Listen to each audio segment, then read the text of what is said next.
The Empire's defeat at the Battle of Endor marked a turning point in the Galactic Civil War, highlighting significant strategic and tactical weaknesses that could have been mitigated by the presence of Grand Admiral Thrawn. Thrawn, whose tactical acumen and cultural insight had earned him a formidable reputation, represented a missing element in the Empire's hierarchical structure, a commander who could anticipate and outmaneuver the diverse strategies employed by the Rebel Alliance. His absence at Endor underscored a lack of adaptive strategy within the Imperial forces, a vulnerability that the Rebel Alliance exploited to its full advantage. Thrawn's approach to warfare was characterized by a unique blend of art, culture, and logic. He possessed a deep understanding of his opponents, using their cultural tendencies and psychological profiles to predict their actions. At Endor, the Empire underestimated the Rebels' ability to capitalize on seemingly inconsequential opportunities, such as the Ewoks' role in neutralizing Imperial ground forces.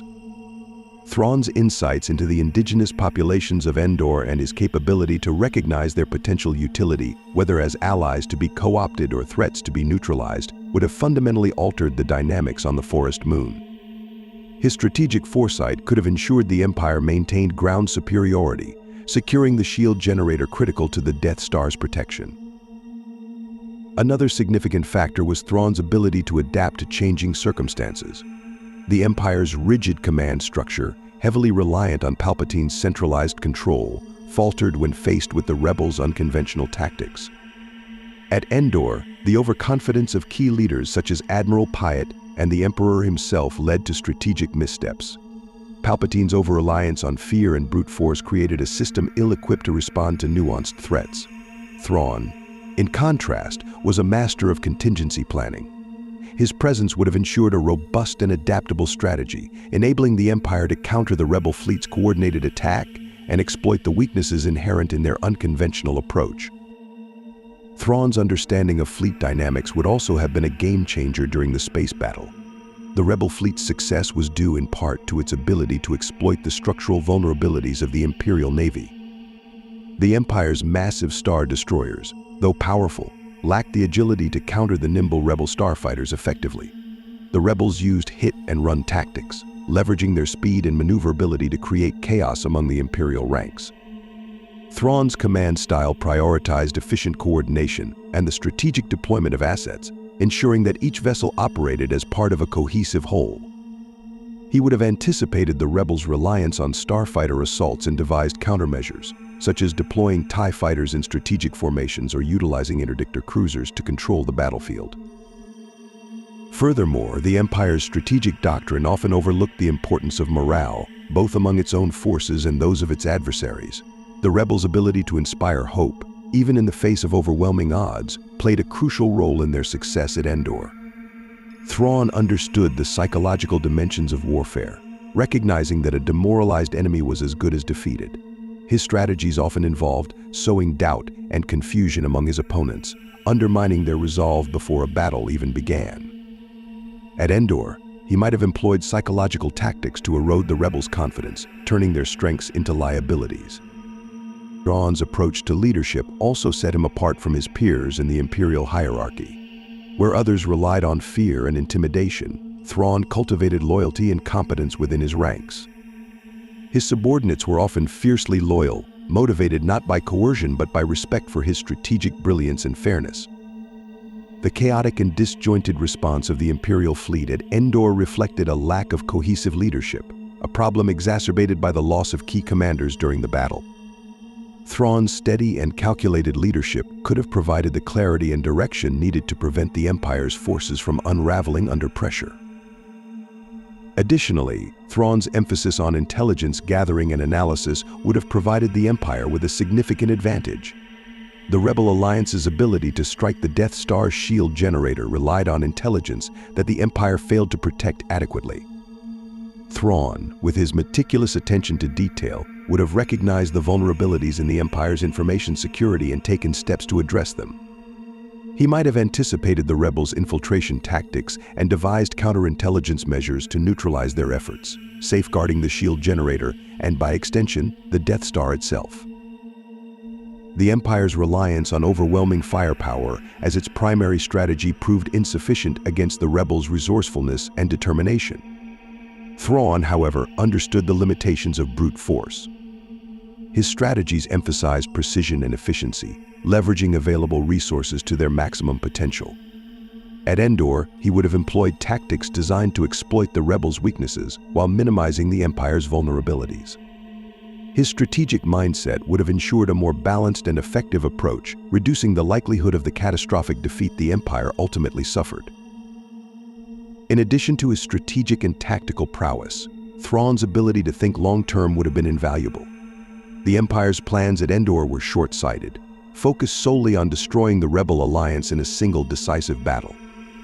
Thrawn, in contrast, would have considered the broader implications of the engagement, developing strategies to ensure the Empire's continued dominance even in the face of setbacks. His approach would have prioritized not only the immediate objectives of the battle, but also the long-term stability and resilience of the Imperial regime. Ultimately, the Empire's failure at Endor was a consequence of its inability to adapt and innovate in the face of a dynamic and resourceful enemy. Thrawn's presence could have rectified these shortcomings, providing the strategic depth and flexibility necessary to counter the rebels' tactics. His understanding of the interplay between strategy, psychology, and culture would have allowed the Empire to anticipate and neutralize threats before they could gain momentum. At Endor, where the stakes were higher than ever, the Empire's need for a leader of Thrawn's caliber was painfully evident. Thrawn's Seventh Fleet, renowned for its surgical precision and strategic versatility, would have created a formidable synergy with the Empire's Death Squadron at the Battle of Endor. The combined power of these two forces could have rectified many of the Empire's tactical missteps and shifted the outcome decisively in its favor. Death Squadron, under Admiral Piet's command, represented the Empire's elite capital ship task force, including the iconic Superstar Destroyer Executor. However, its strength was largely rooted in raw firepower and intimidation, rather than the kind of adaptive strategic planning that Thrawn excelled in. The Seventh Fleet, on the other hand, brought with it not only additional military assets but also a unique command style that emphasized calculated maneuvers, precise coordination, and leveraging psychological warfare. Thrawn's fleet would have complemented Death Squadron's brute force approach by introducing a level of tactical finesse and adaptability that was absent during the battle. While Death Squadron was designed for overwhelming assaults, its inability to respond effectively to the Rebel Alliance's unconventional strategies highlighted its limitations. At Endor, the Rebels capitalized on these weaknesses by exploiting gaps in the Imperial Navy's coordination. Thrawn's command of the Seventh Fleet would have introduced a disciplined and cohesive operational structure, ensuring that every vessel, from Star Destroyers to TIE Fighters, operated as part of an integrated whole. The Seventh Fleet's involvement would also have addressed the vulnerability posed by the Rebels' starfighter tactics. The Rebel fleet relied heavily on small, agile craft like X-Wings and wings to disrupt the Empire's larger capital ships.